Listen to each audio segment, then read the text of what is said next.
Let's revisit the question of how good this Celtics team can be. The argument for and against a 45-win season right now on the Locked On Celtics podcast.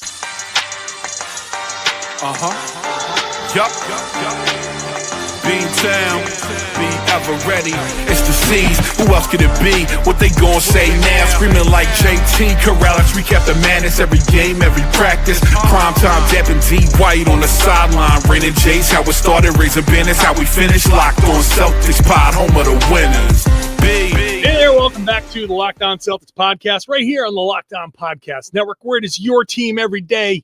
Your team is the Boston Celtics. I talk about them every Monday through Friday right here for free, available everywhere podcasts exist, even on YouTube. So get into the comment section there. Share your thoughts with your fellow Celtics fans, the everydayers who are with me every Monday through Friday, and me. I'm John Karalis, beat writer for Boston Sports Journal. I've been doing a version of this job for about 20 years. I've written a couple books about this team. So join me all season long, 5 days a week, sometimes 6 or 7 days a week, because I'll podcast after every game too. Today, we're revisiting a question that we talked about earlier in the offseason, but I think it's worth revisiting. How good can this team be? Can they get to 45 wins? I think all summer long, I should say, I've been pretty clear on, I think this is kind of a mediocre team. The way I've been putting it is, they're not as good as the good teams. They're not as bad as the bad teams. So that puts them squarely in the middle. So I think 41-41 is a fair expectation. And winning record, hey, big win for this season. Losing record, possible. It's going to, the potential is there for it. 45 wins, I think, is kind of like a benchmark. That means you're a good team. You're not 50 wins good. 50 wins is like the magic number. Anything above 50, you're a really good team. Can the Celtics get to 45? I mean, more? Some people are going to say more. Will it be less? We've talked about them potentially tanking. I just don't. They're too good for that. And unless something crazy happens, which we'll touch on in the third segment when we get to reasons against, I think this is still going to be a playoff team, possibly. Got to remember that the Celtics faced the Magic. They were a 41-41 team last season. So 41 wins will get you there. 45 wins, that's better than the Pistons last year, and they were the 6th seed. So 45-win season, you can ostensibly find yourself out of the play-in, in the playoffs, and ready to potentially make some noise. Reasons for it are coming up in the second segment. I want to set these expectations because I started off this offseason looking at all the moves that the Celtics had made, and I was like, man, this front court is kind of weak. And it is still kind of weak. Neemias Queta is going to be in line to be the starting center. I think that's just how it's going to go. I don't think they're going to go with Boucher. I don't think they're going to go with Garza. Having thought about it and having seen Queta's EuroLeague, I think he's going to be the starting center for the Celtics. And looking at now Anfernee Simons, who I thought would be gone by now, he's sticking around. So that changes the calculus a little bit. I think it's worth kind of resetting the expectations. Is 41 wins actually a good place to set the expectation, or should it be higher? Should we be expecting the 45 wins rather than asking the question, can they get to 45 wins? Certainly, people who are going to be in that, yes, they can get to 45 wins, you're going to say, yes, we should be expecting that. I tend to set the expectations a little lower in a year like this, partly because if they exceed them, hey, everybody's happy. And I don't want to say, oh, wow, this can be a 50-win team. Can it be? Obviously, I'm going to be making the case that it can be a 45-win team plus, potentially. Can they get there? Sure. There's a lot of things that have to go right. Can it? There's a possibility. There are universes, realities, Rick and Morty style, where you can portal gun your way into a Celtics win 50-game season with everything, with all the players that they have on this team. So, but I want to set the expectations just a little bit lower because of the reasons we're going to get to in that third segment.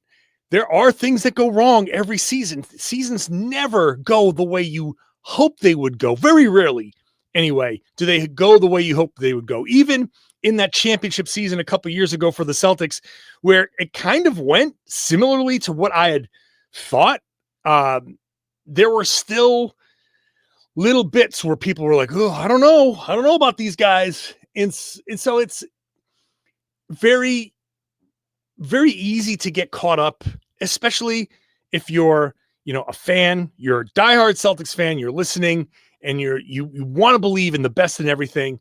That's totally fine. And there are some people who are just pessimists and you want to believe in the worst and everything. That's totally fine too. My job is not necessarily to be a Celtics fan. It's to be, I see it as objective, right? I'm here to tell you what I think, and I'm setting an expectation based on my professional opinion. Now, other people who have the same qualifications as I do will have different opinions, and that's why you probably listen to more than one podcast, and you don't just read me, you read other people. That's totally fine. You should be getting varied opinions as well. As long as I'm first, you can get the other ones after me. That's fine. Different people will have different takes on what the season's going to be. My expectation of a 500 team takes into account some things maybe not meshing right, some things taking a little longer to work out, right? There are more guys that are getting used to style of play, personalities, all of that stuff. So there is the potential for a tough start to the season. Let's look at it when we talk about expectations. There is the potential for a losing streak. The Celtics start their season in at home against Philadelphia. That's Joel Embiid. That's Paul George. These guys that are going to be, they're never going to be healthier than they are at that point. And the Celtics front court is not great.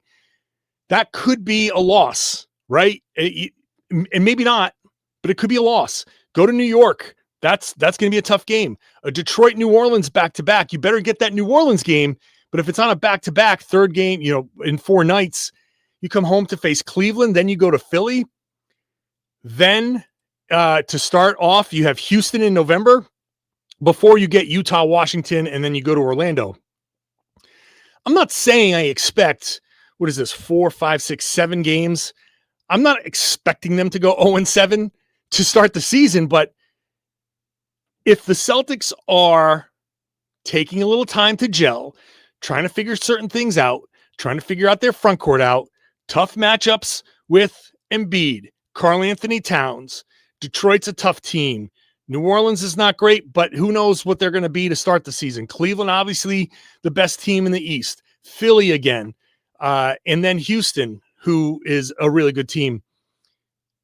If they start 0-7, that doesn't mean that there isn't a 4-game winning streak somewhere to help make up for that. But if the Celtics get off to a slow start, then that makes 45 wins difficult. So I am factoring in when I say mediocre to I'm looking at this beginning of the season. I said, well, they obviously, could they beat a few of these teams? Absolutely. I can see 0-7. I can also see 2-5, 3-4. I can see different potential results. The Detroit game is not an automatic loss. New Orleans is not an automatic loss. You can beat New York or Cleveland or maybe Houston. You can beat one of those teams. You can beat Philly if Embiid, takes a night off. You can win some of these games, but I'm being realistic. Neemias Queta is not going to do great against Embiid. He's not going to do great against Karl Towns. He's not going to have his best game against Cleveland and Jarrett Allen and Evan Mobley. You have to be realistic. He might be fine, but those types of games, those types of stretches, I think are going to be there throughout the course of the season. And so this is what factors in to my 41-41, 42-40, basically a middle of the road team. But 45 wins, I think, is a good benchmark. If they get to 45 wins, I think that's a big credit to Joe Mazzulla and to the players. Can they get there? The reasons for them getting to 45 wins, maybe more, are coming up when I come back. Today's show is brought to you by Monarch Money. Quick, can you name all of your financial accounts? Most people can't, and they don't even know what they're worth. You got 401ks, maybe you got properties, maybe you got investments. And if you don't have the full picture, you're leaving money on the table. That's why Monarch Money exists. It's an all-in-one personal finance tool. It brings your entire financial life together in one clean, easy-to-use interface on your laptop or your phone. I have, tucked away little, CDs here and there, and those are easy to forget. And you kind of forget, like you have when you were an adult, you kind of forget. Maybe you have like a little bit here and a little bit there. So if you put everything into Monarch Money, when you got a busy life and you put off organizing your finances, I put off organizing a lot of things in my life.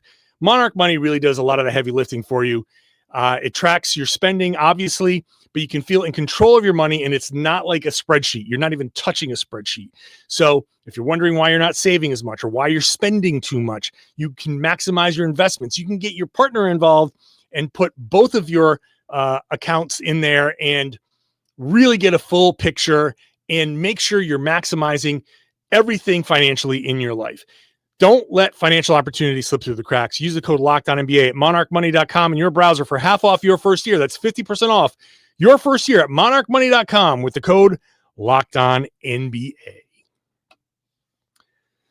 Thank you for making a Locked On Celtics your first listen every day. Go check out Locked On NBA, Locked On NBA Game Night. They've got you covered with everything in the league, everything in the association, all year long. Locked On NBA Game Night has you covered 7 days a week. I'm there on Fridays with Jake Madison. When the season starts, we'll be covering all of the games, and we will be just getting you up to date on everything in the league. So Locked On NBA, two podcasts, one feed. Let's get into the discussion here of the reasons why the Celtics will get to 45 wins or more, but at least 45 wins. And again, 45 wins, that gets you a playoff. That gets you out of, I think, the play-in tournament this year. You've got the Cavs, who are the obvious number one. I think the Knicks are number two. And then there's a fight for number three. Is it Detroit? Is it Orlando? Is it Atlanta? Is Milwaukee going to jump up there? Are the Pacers going to just pull their magic, even without Tyrese Halliburton, and jump up there? Is Miami going to find something? Is Chicago going to find something? Is Philly going to be, good? Like, there are a lot of teams up there, kind of that 3 through that 3, 4, 5, 6. That is going to be a real tight race, I think. But then after that, Washington, Charlotte, Brooklyn, Toronto. I mean, Miami might dip into there. That group of tanking to potentially play-in teams, that I think the Celtics are going to avoid all that. So there are going to be plenty of wins there for the Celtics. They have a good roster. Obviously Jaylen Brown, Anfernee Simons. Again, when we're first putting this whole exercise together, a couple months ago, Simons, I just considered him gone by this part of the year. I just thought it was going to be Jaylen Brown, Derrick White, and Peyton Pritchard as your three offensive stars. Anfernee Simons being here and looking like he's going to be here at least for the foreseeable future, probably at least until mid-December or the trade deadline, or maybe beyond, who knows? But that will change the offense, whether he starts or finishes or comes off the bench. Now you've got one more guy in Simons that is a true offensive star. Simons, defensively, obviously, that's going to be an issue. One of the things the Celtics are going to need if you're going to win 45 games is Simons is going to have to be a passable defender. We talked about that yesterday. If you missed yesterday's show, Tom Westerholm and I went through a whole big thing with Anfernee Simons, and that's one of the things you can argue, in an optimistic way, that Simons does have defensive chops in him. He just, in Portland, never really had the motivation or kind of reason to try as hard as he should. So, okay, being optimistic, maybe he does show a little bit of defensive intensity. Celtics, force a bunch of turnovers and they can get running. Well, that's good for a few games right there. So can he be a defensive anything, not negative, just a defensive neutral? If Anfernee Simons is just a defensive neutral, then that's a huge win for the Celtics because he should be a negative. So with Simons as an offensive threat, Jaylen Brown as an offensive threat, those are your two best offensive players, scorers.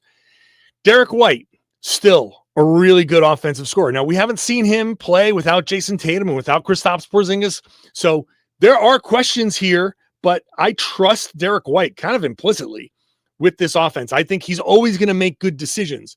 So he does well. Peyton Pritchard does well. Sam Hauser shoots well. Neemias Queta, I think he is a big X factor in all of this.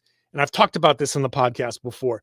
If Queta can come in and give you 20 plus minutes a game, and if he stays healthy, then okay, then the math changes a little bit here, because a productive 20 minutes a game from Neemias Queta, okay, well, now you've got a legit 7-footer who can block a few shots and who can catch a lob, who can set a pick. Okay, now you're starting to stack up some wins here, because a good Neemias Queta can win you a game or two. Anfernee Simons can win you a few games. Derrick White can win you a few games. Jaylen Brown can win you a few games. There's a lot of reason to be optimistic. And as I'm talking this through, I can sit here and say, maybe 41 wins is a little on the low side. Simons especially can change a lot. That front court with Queta has to perform. If the Celtics are going to win 45 games, if they are going to get there or more, Queta has to be good. Boucher has to be good. They have to be healthy and available. Garza has to find something on the defensive end. They have to find maybe Minot, like those guys, the fringe guys have to be something. No one's talked about Josh Minot, and that's going to be one of the things that I'd probably focus on early in training camp is what's he going to be? Is he going to be an energy guy? That the Celtics are kind of missing that lunatic off the bench, right? That guy that comes in, what Peyton Pritchard used to be. Now Pritchard can still be that guy, but he's a potential starter. And I'm talking about that guy off the bench when your starters don't have it, right? You bring him in, the Aaron Nesmith type, the Robert Williams type, right? When I remember a game specifically in Miami a few years ago that they sucked. I think Brad Stevens was still coaching. They sucked. Rob came in, energy boost. They turn around, they won the game. Like that, those types of games are like, can Minot be that guy? Look, Joe Mazzulla, coaching staff, there's still a feeling of they're unproven, even though they've won a championship. This is going to be a new style. It's not going to be 3-point heavy in the same way that it was before, because you're missing a bunch of 3-point shooters. Can they adjust and kind of hit a stride earlier so they don't start 0-7? Can they hit the ground running and get through that first stretch? I'll tell you what, if they get through that first stretch even 3-4, then okay, 45 win seasons on the table, because there are going to be some winning streaks in this schedule. Now they might go win 2, lose 2, win 2, lose 3, win 3, lose 2. Like they might do that for a lot of the season. But if they can avoid a big losing streak early on, then they give themselves a chance to, instead of 3, maybe they win 4, maybe they win 5. Maybe they can start piling up some of these things. So the coaching staff is going to have to win them a few games. The coaching staff alone is going to have to win them, scheme them a few games. And it's not just Joe, it's the whole coaching staff. If this all happens, you can see, like, okay, well, this guy wins you a few, this guy wins you a few, the coaching staff wins you a few. They're going to be just better than certain teams, so their talent's going to get you to a certain spot. you can get to 45, I think, pretty easily. And it's not even, to be fair, I'm going to argue against myself a little bit. That's not even everything being a best case scenario. Simons has to play nice. He can't give into the awkwardness. Jaylen Brown has to be really good at that number one role. He has to be accepting of the double teams and being able to handle that, which he has shown he can do. I thought last season was his best at it. You also have the potential for maybe Detroit isn't as good as we think they're going to be. Maybe Orlando still doesn't find it in them. Maybe Atlanta doesn't make a jump that we think they're going to make. If those three teams, especially maybe Milwaukee, if those teams in the middle are just not as good as we're giving them credit for right away, then those could be a few games right there. Bottom line is, Celtics, I think, are generally speaking going to lose to the top teams. Generally speaking, they're going to beat all the bad teams. It's those middle teams. They're going to be in that middle tier. Can they have a winning record against those middle teams? And that's where you're going to get to 45 wins. And those are the reasons why I think they can get to 45. Why won't they get to 45? What's the argument against? I'll come back with that in just a moment. Today's show is brought to you by 5 Hour Energy. Caffeine just got a flavor upgrade big time. 5 Hour Energy shots deliver tasty caffeine in 17 bold flavors. These are just 2-ounce shot packs, 2-ounce shots that pack the caffeine of a premium 12-ounce cup of coffee. Why drink all that extra liquid? Plus, you get B vitamins and nutrients with no sugars and no crashes. What I love most is how portable they are. Big taste, tiny shot. You can take it anywhere and get a boost when you need it. I'm traveling a lot. I'm not going to run through the airport with a big cup of coffee. That's awkward with my backpack, with my rolling bag. And then you have that. It's just so, let me just get to the plane. Boom. 5 Hour Energy shot, either when I get on or when I'm ready to get off. And then that's going to get me through the rest of my day. So super easy, and it's delicious. So no boring, flavorless caffeine. And certainly no coffee on a plane. Who knows if they ever clean those things. Ugh.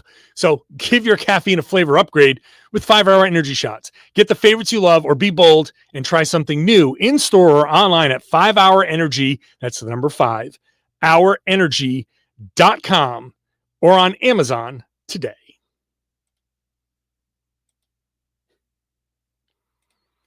Hey, thanks for making Locked On Celtics your first listen every day. Are you a Boston sports fan? Locked On Red Sox, Locked On Patriots, Locked On Bruins. Are you a fan of other sports and you've mixed the Celtics into your other favorites? Whatever your favorite NFL, MLB, NHL team, we got podcasts for all of those. College, women's basketball, we got everything covered. So check it out, whatever it is. Just go Locked On, whatever your favorite team is, and we got a podcast for you. Same place you found this one. So I think the argument for 45 wins is pretty good, and I think it's pretty solid. I think I can easily talk myself into this team is going to win 45 games this year. But I'm keeping my expectations tempered for now. Let's get through the preseason, and we'll really revisit this at the end of next month before they head into, before we get to October 22nd. I'm recording this on September 16th. So October 16th will be the end of the preseason. So let's just do this again in a month and see if our opinion has changed.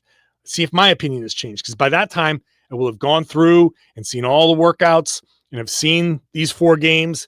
And maybe we'll have a better idea of where the Celtics are. So the argument against 45 wins, it starts with, and I hate saying health, but you have to, because Jaylen Brown has not been always the healthiest guy, right? He hasn't played a full season. Like last season, he played 63 games. The season before, 70. He played 74, but that was in his 3rd season. Since then, he's just missed a lot of games. So 63 last year, 70 the year before, 67, 66. One of these is the COVID year where it was lower, but it's not like he's injury prone, and I don't want to start that narrative that he's injury prone. I'm just saying that he tends to miss time here and there. Now, the emergence of Anfernee Simons and him sticking around for a full season helps to mitigate that. And listen, I didn't even talk about Jayson Tatum. The potential for him to come back can change a lot of these things. So, but there's, I think with Simons, that can help offset some of the Jaylen if he misses time, but that still leaves the Celtics shorthanded. And Simons won't be on the floor either for 48 minutes. So it puts pressure on Derrick White, puts pressure on the other guys. Kata is, an injury risk. I don't think he doesn't strike me as a guy that's going to be durable. So I think there's the potential for Kata to miss some time. If Kata misses time, then you don't have a 7-footer. You don't have a shot blocker. If Simons isn't finding a defensive level, if he's still a net negative, well, then you're looking at luck. Because if Simons is a net negative and Kata is not on the floor and you're relying on Boucher to do a lot and Luka Garza, who needs to find a defensive level, I think you can start to see why I'm looking at losing streaks, right? So things don't always go perfectly. Seasons tend to have their ups and their downs. What is the Celtics down going to look like? And can they pull out of tailspins? How quickly can they stem losing streaks? That's going to be, I think, a problem for them if anybody gets hurt. And again, you're looking at Jaylen, Kata, and some of these other guys that you just cannot afford an injury. The ascension, I talked about maybe Detroit, Orlando, and these other teams aren't as good. What if Detroit is good? What if Detroit's a 50-win team? Like you can't all win 45 to 50 games. So somebody has to be bad or mediocre. If Detroit is better, if Orlando is better, right? If Orlando and Detroit are like Detroit was 44-38 last year. If Detroit wins 48 to 50 games, if they make an improvement, then they got to beat somebody. If Orlando 41-41 last year, if they improve 45-win teams, where do those 4 extra wins come from? Atlanta 40-42 last year. If they're better, if they're a 45-win team, where do those 5 wins come from? They got to beat somebody. And unfortunately, a lot of these wins might end up being the Celtics. The Celtics might just lose. Maybe Jaylen isn't playing great as the number one guy or isn't always playing great as the number one guy. Maybe he goes into a slump. Maybe he gets into a funk and has a 2-week stretch where he's just not playing great. And that stretch, if Jaylen's not playing great, then the Celtics won't be playing great. There's always the potential for that kind of somebody's in a funk. Derrick goes into a funk. Derrick, I've said I trust Derrick implicitly, but he has shown that he goes into funks from time to time. Sam Hauser gets into shooting slumps. 3-point shooters, it tends to be a little bit of a up and down kind of shot. So sometimes you shoot 50-something% and sometimes you shoot 30%. And ultimately he'll be a 40% 3-point shooter. But the streaks, where does that leave the Celtics? So much of this is going to be luck. Does the timing of a shooting slump coincide with an injury and coincide with a bad stretch of schedule? Sometimes it's as simple as Jaylen sprained an ankle. Oh my God, we're going out west. You got to play Denver and, Houston and, the good teams.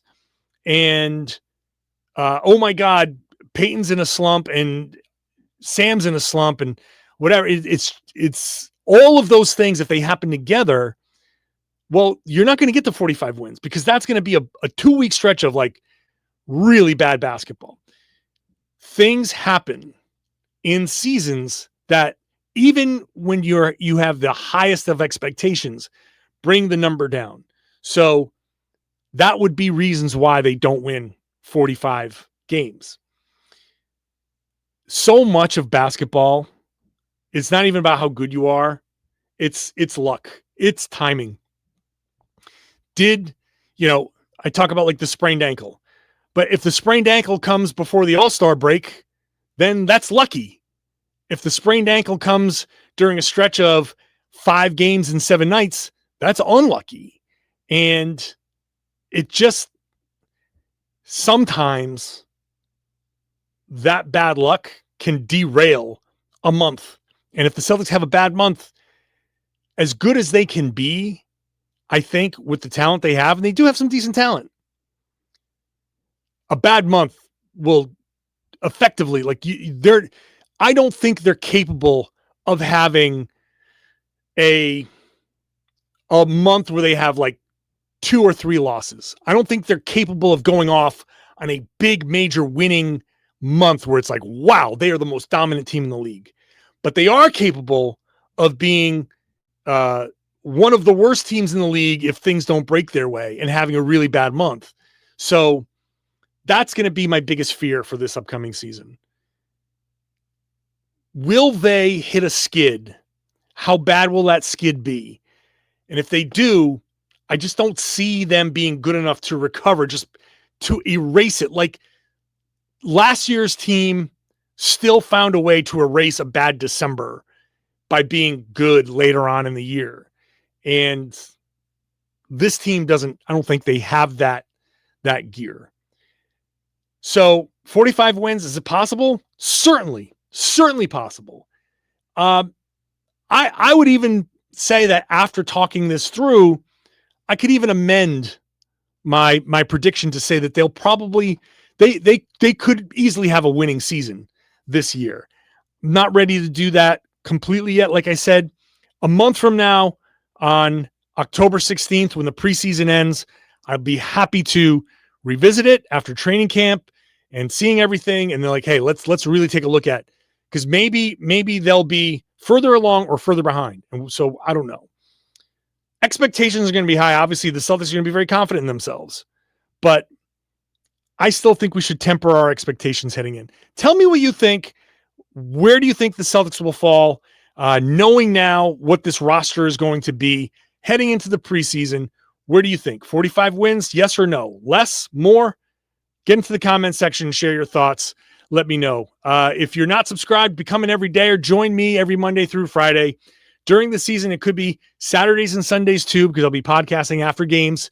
So this will be more free podcasting than you're going to get anywhere else. So subscribe, get into the comments, share your thoughts, and share the podcast. Tell everybody they should be listening to and watching the Locked On Celtics podcast here on the Locked On Podcast Network. It's your team every day.